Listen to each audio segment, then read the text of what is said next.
Thanks, Mark, and hello, everyone. Thanks for the sweet sweet notes in the chat. I'm going to be leading us today on the full moon, even though I usually see you on the new moon, and I'm going to be leading the question and answers by myself after. So today is a Shehechianu moment. I'm really glad to be here with you all. As Mark said, I am a lover of the Hebrew calendar and the themes of the month. And for the past couple of years, I've been helping to frame that spiritual wisdom in these sits. My invitation to everyone is to take on the practice. And if it's not working for you, just mute me. And then at the end of the hour, we'll be doing the Kaddish and having a conversation. So take an agent, be an agent of your own sit now. Okay. Elul. We're already halfway through the month. So you probably have heard a lot of the different themes of the month. And I actually would love for everyone to type them into the chat so you can see the collective wisdom from the 159 souls that are zooming in together right now. What do we know about Elul? Forgiveness, recalibration, return, tshuva, return, reflection, a lot of R's, introspection, reflect and restore, preparation, elusive, love that. Okay, we're getting the theme. This is the month before our holiest month, Tishrei. And this is the month that we are in preparation for that. And we do that by returning to ourselves, looking at the past year, noticing if we have been living in alignment with who we want to be. And if not, then acknowledging where we've missed the mark and redirecting it. But not sweeping forgiveness under the rug, doing the hard work of forgiving ourselves and forgiving others so that we can walk more alignment with ourselves and with each other. And everyone's missed the mark. This is one of the beautiful things about Judaism. We are all collectively outed, that everyone has done something and that we all get to take ownership over what we've done so that as a collective, we can make 5785 even more aligned. Some of the things that I like that really support my heart when I think about this is the unbelievable amount of love that is the container of Elul in general, because doing this return to yourself work, reflection work, forgiveness work can be really hard. And it might even be something we just decide not to do until we have to get our seat, our bodies in seats for synagogue. And we're like, I haven't done it. But actually Elul is like an entire spacious month to do it. And we are held in a container of complete love. The month Elul has Hebrew letters, Aleph, Lamed, Vav, Lamed. I'll just share my screen really quick. You can see it, just for people who want to see this. Aleph, Lamed, Vav, Lamed. And it can be an acronym for two really important teachings I want to have, and then we'll do the sit. The first, Ani Ladodi v'Ladodi li. I'm my beloved and the beloved is mine. The month of Elul is an acronym for this phrase, which comes from the Song of Songs and is often used in wedding ceremonies because it says, my beloved person, I'm marrying each other and we are in beloved relationship with each other. But in this month, yes, I see you, Rechav, you know it. We've been learning together. This month, it's about our own individual relation to being in a beloved relationship with the divine. That concept of knowing that we missed the mark and still the divine is loving me as much as it does gives me a lot of space to turn towards the corners where I need to, do a little cleaning and really realigning, and that love is a loving God and a one that is supportive. The second acronym for this month that I think is profound is et lavcha ve'et lavav. Et lavcha ve'et lavav, the phrase from the Shema. Then God, your God, will open your heart and the hearts of your offspring. Here, I'll put this here into the chat so you can see it. Then God, your God, will open your heart and the hearts of your offsprings. So this month is about the connection of divine love, and also that God and that divine love is an agent of opening our hearts even more, which is really just about this whole cycle of how you go into love, and then love maybe opens up more love. And lastly, We don't do this without a spiritual tool to help crack our hearts open. The shofar, a blast that's supposed to penetrate us all the way to our soul. So in a moment, I'm going to guide us into our sit. Feel free to start getting there. And at some point, I'll blow the shofar. And my invitation to you is to sit with your heart right now. Notice how you might be able to just through your breath, open your heart a little bit more. And be in a awareness of it before and after the shofar.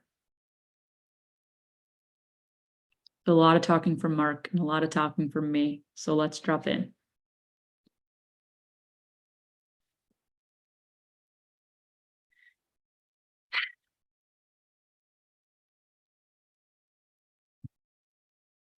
Ground your feet to the floor. Find the place of your body that's being supported by your chair. Align your spine to a place that feels full and strong.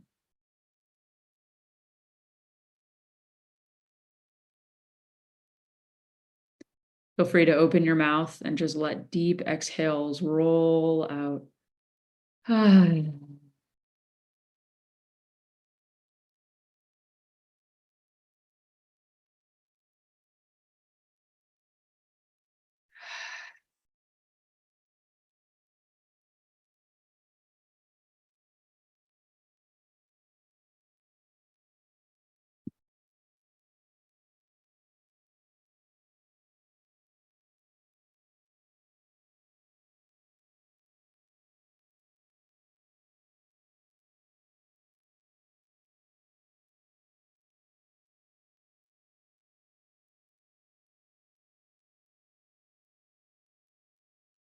Inhaling,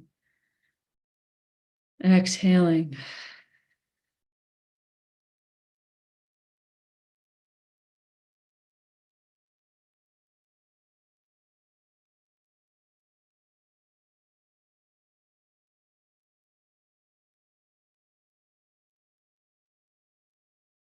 Inhaling, taking in some beloved love.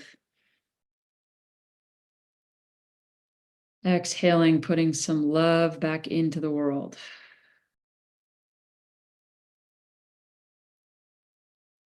And take a couple of moments to explore the relationship with the divine and your breath and your body.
Our mindfulness practice is an awareness practice, not a judgment practice, an awareness practice.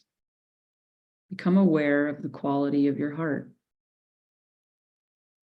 Is it heavy or light? Open or closed? Jumping, grieving? Maybe all.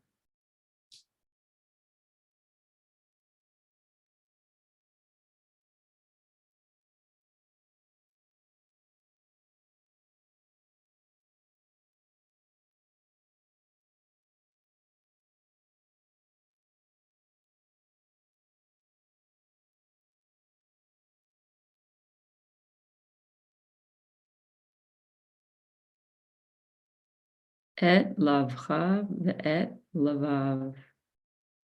Then God, your God, will open up your heart and the hearts of your offspring. That's us.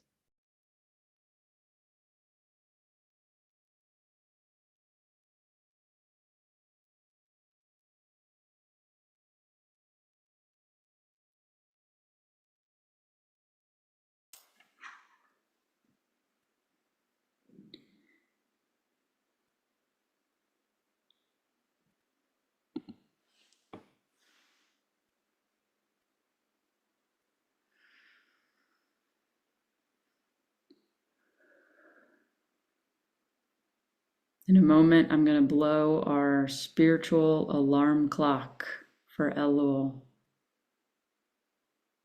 the tool that helps us wake up, pay attention, open up. Allow whatever to arise to arise.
Notice what just the sound of the shofar did to your heart. Did it crack it open? Did it seal it shut more? Did it do nothing?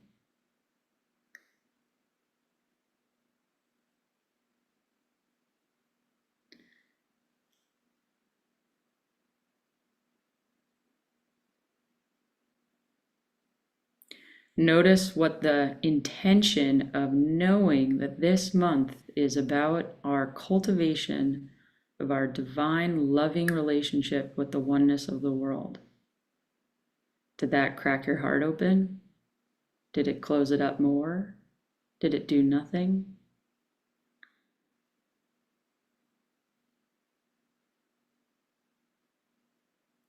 Mindfulness practice is a noticing practice.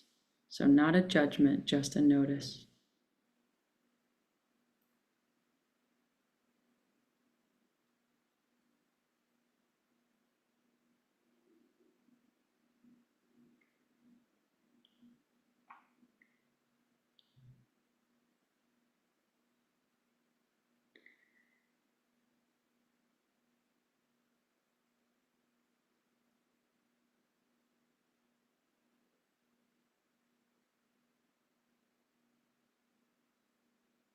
I'm going to blow the shofar one more time.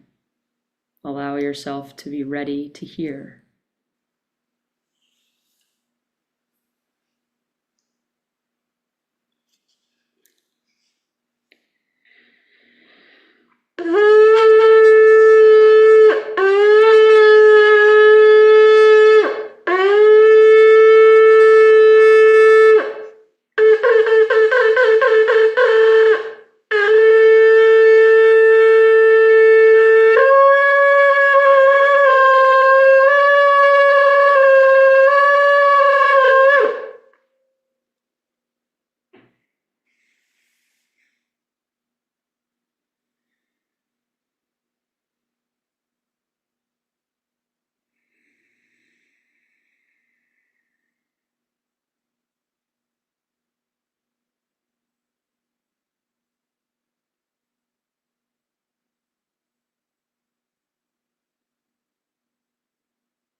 As we close our meditation today, I'd like to offer one more heart-opening tool.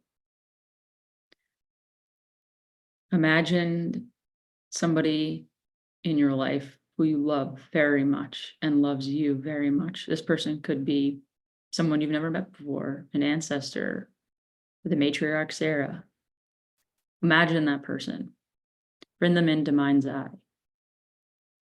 Imagine them putting their hand on the back of your heart and expand your breath into their hand.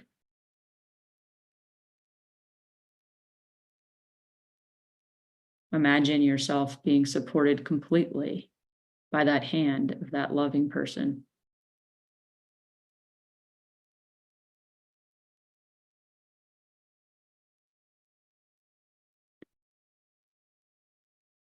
And with that practice, notice if anything changed about your condition of your heart.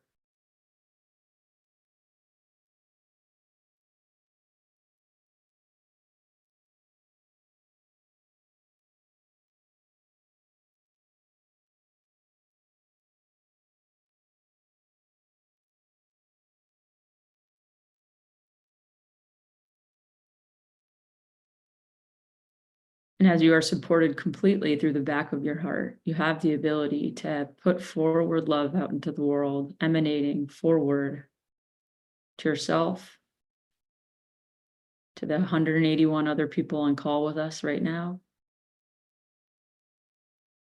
to everyone they love, and then continued rings out into our world.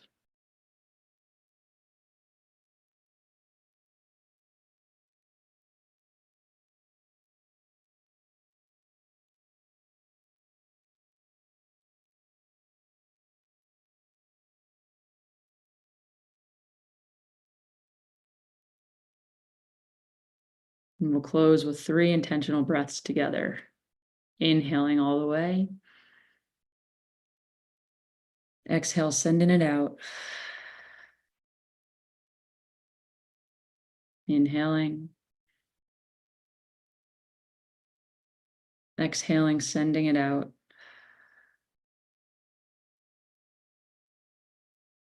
And lastly, inhale. And exhaling. When you're ready, you can slowly allow your eyes to open. Find somebody on Zoom and make some eye contact with them. Send them a little bit of that a little nourishment.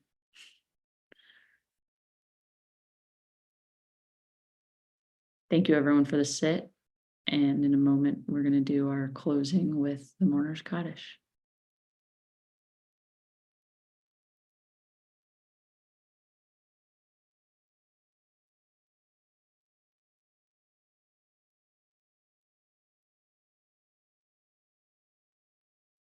So, because I'm leading today, we're going to get that back up. I'm going to start us off, but then we'll do the unmuting and we will all say this prayer together. A true kahal. Ready? Yit gadal Vishlavaki Pa'al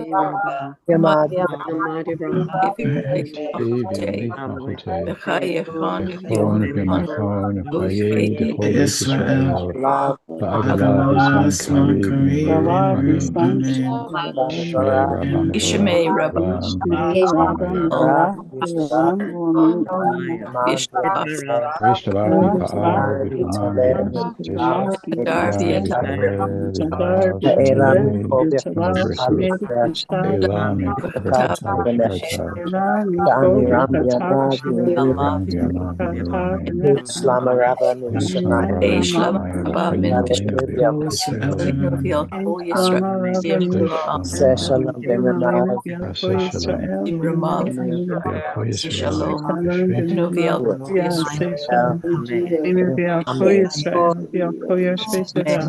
Elam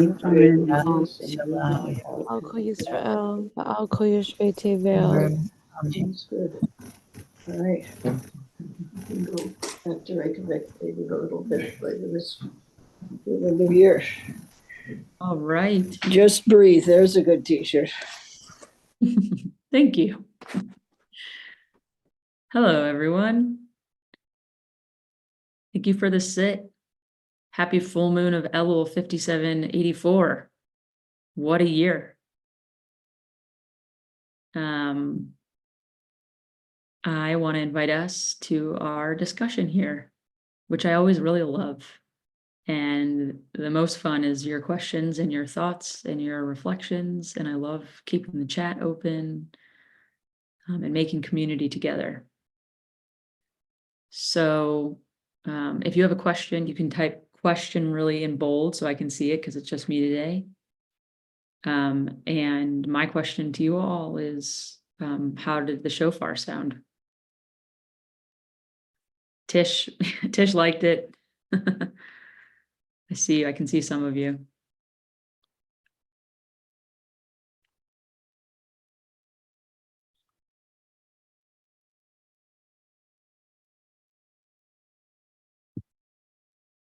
I'm seeing a lot of amazing. Best shofar that you've heard yet. Love that. And also if it's not amazing and then they didn't necessarily crack your heart open, we're not in the business of shaming. It's a 1,000-year-old tool, but doesn't need to work for everyone every second all the time. We do it every day available, and then we do it spiritually and purposefully and ritually on the holiday. So it's just a tool. But the spiritual teaching of the month is really the invitation. And from there, we can develop lots of tools to help us open our heart more and feel more connected to the divine love that is just coming towards us. And all we need to do is show up and acknowledge that we hurt ourselves and hurt other people, and that's not who our core is, and we could do better. And that is no easy task, but to do that with a foundation of no matter what you did, you're loved, is a pretty good place. Okay, so let's see. We have some questions. The source of the sheet, Mary. I run an organization called At the Well Project, and we put out a monthly guide to every Hebrew month. And so I was using a little bit of that guide. And you can find our moon manual for Elul. It's free. You can download it from our website. And I can put the website there, and you can just go download Moon Manual, and you can get like a whole packet of all the teachings for the month that At the Well puts forward. So I didn't invent it. My work is to just help translate it and make it beautiful so that in 5784, we have a resource to use in ancient practice and in tradition. Okay, I'm looking for other questions here. Wow, people love the shofar. I'm so happy to hear that. I was wondering whether or not I should do it because over Zoom it can sometimes lose, but I'm seeing that it was powerful for folks. And I also see that the long blast sometimes does different things than the short blasts or the notes. And so that is something to continue to explore. Again, I'm framing it rather than like the religious halachic act of hearing the shofar as something you fulfill, and more interested in what are the conditions that what happens to our bodies and to ourselves and our hearts when we hear it, and finding a little bit of the purpose behind the law.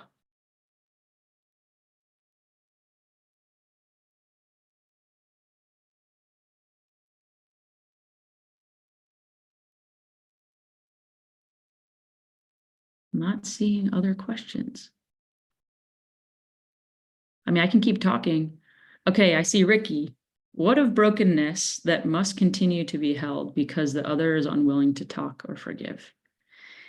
Well, Ricky, the rabbis talk extensively about this. You could literally get into a 4,000-year debate about this exact topic. And I think the summation of the rabbis means that like there's a lot of different things. What if there's someone who you don't want to forgive at all and you don't want to have that conversation? Then you know what? That's maybe not the year to do it. What if it's somebody who did something horrible act? And I know that all of us can think immediately of some people who've done some horrible things that we don't want to forgive. It's not saying that you have to.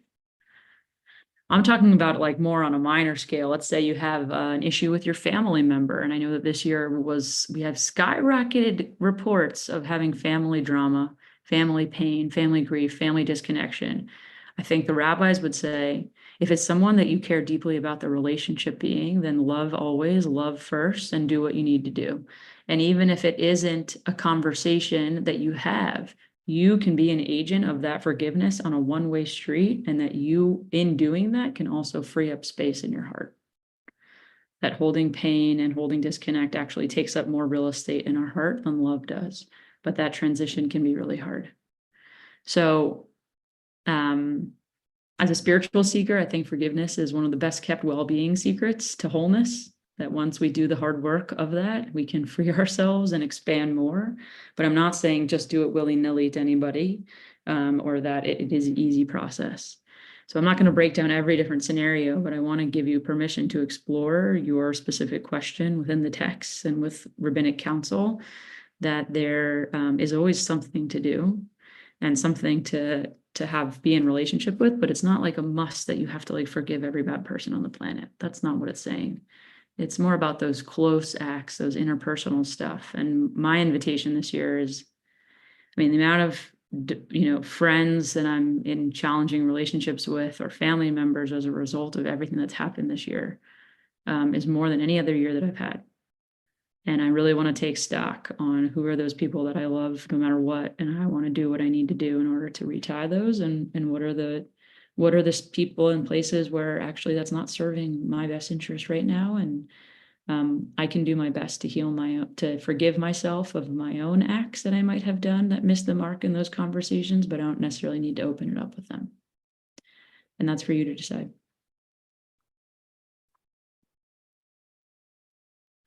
Margaret says, thank you for the last instruction. It was life-changing for me. I invited my grandfather, who I've never seen, to lay his hand from behind on my heart. That opened me to tears. Well, I'm crying even hearing that story. I'm so glad that could have been an unlock. I remember learning that technique of having a loved one put their imaginary hand on my heart. And I had never contemplated the back of my heart.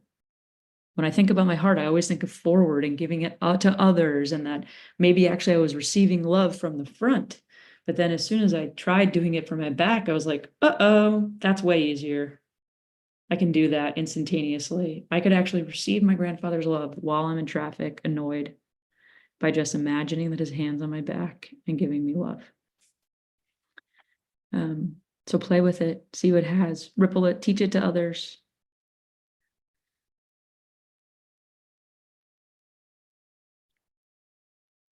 Lynn says, question, you said mindfulness is noticing your practice, but not judgment. If you're noticing the practice, or you're not just being present. Lynn, this is another one of the great debates. How do you be present and then notice at the same time, and allow the presence and the noticing to kind of integrate?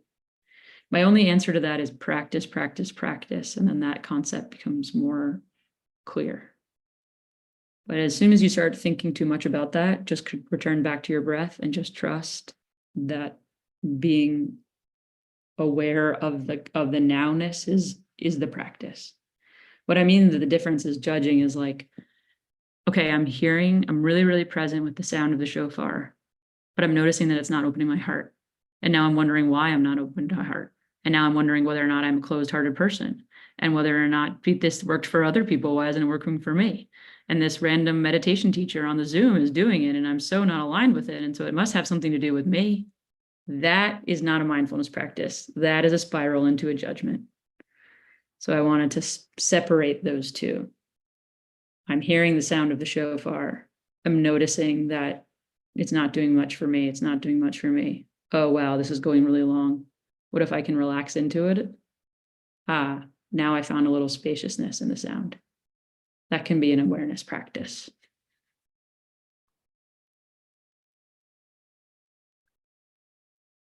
Okay, there's a lot going on in the chat. I am excited about it. I hope that you guys are. Susan says, not part of today's teaching, but want to ask you, Sarah, if you can speak a bit about Psalm 27 being part of the Elo practice, and if it's part of your practice, and if it's not too personal.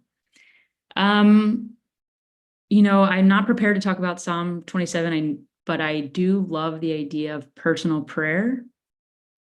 And I've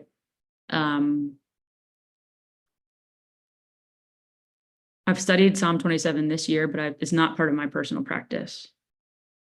But Gratitude is very integrated into my life. So is like a blessing for my home with my family, and acknowledging if there's areas in my heart that need a little extra support, and then that can be talked about. I grew up in prayer practice, but not daily prayer practice, and so that's not usually my go-to tool for myself. Much more often you'll see me just lying on the floor and being really still and just coming into my body.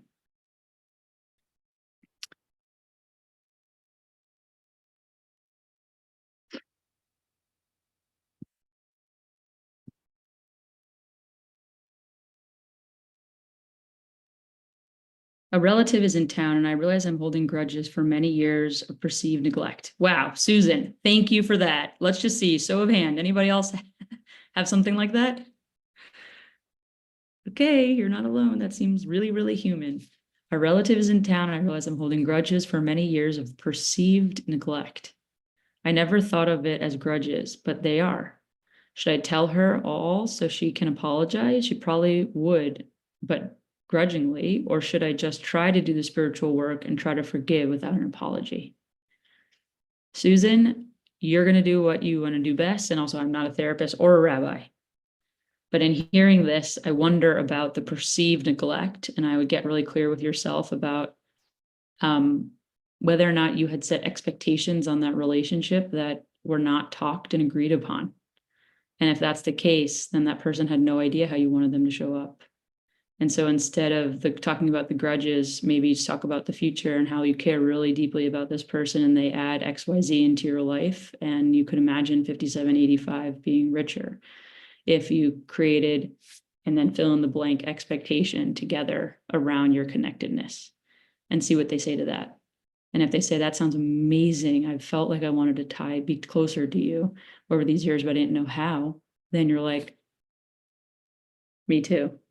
And if they say, actually, I'm not able to show up that way because I have a kid in school and and I'm retiring, and then you might have a little more context for why they weren't able to show up that way for you, which had nothing to do with their love for you and everything to do with just like the day-to-day of their life.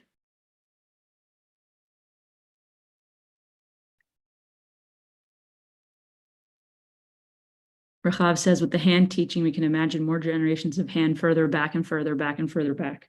Of course. I mean, this is like the power of putting your mind towards something and seeing what can happen. The thought of having like my grandmother's hand and her grandmother's hand and her grandmother's hand on a long line, and then I could have my hand on my daughter, and then forward thinking is like an image of being a link in the chain that actually gives me wholeness and purpose towards showing up to the shofar. So for me, that works, but I'm a Hebrew calendar geek. For other people, the idea of having grandparents beside them might offer something else. Oh, I love this, Dee. In Chinese medicine, the back is where the door to the heart is. So smart. Karen asked a question about how do you forgive when you have a trauma response? Karen, I think that is a question that's better suited for a trauma therapist, which I have not. But I can assure you that there's a lot of support and teachings around that, and still the benefits of forgiveness that are tracked in like our data of our health is that it helps lower blood pressure and releases stress, and I mean it does all these like incredible healing qualities for us that are about physically making our bodies healthier. So I encourage you to seek someone who has real training in that, because it's not like something you could do just by yourself if you're in a trauma state. And so don't put the pressure on yourself to be able to necessarily do that.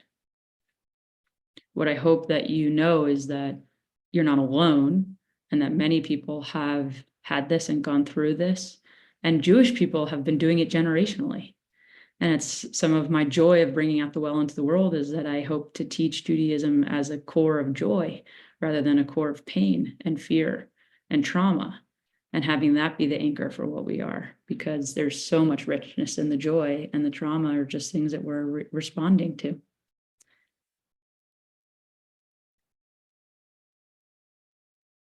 So many questions. I love this. I see one from Lori. What are your thoughts on Jewish thought on letting go of grief of family relationship that have never came to be and what we wish it could have been? What it seems clear that the other person doesn't want connection.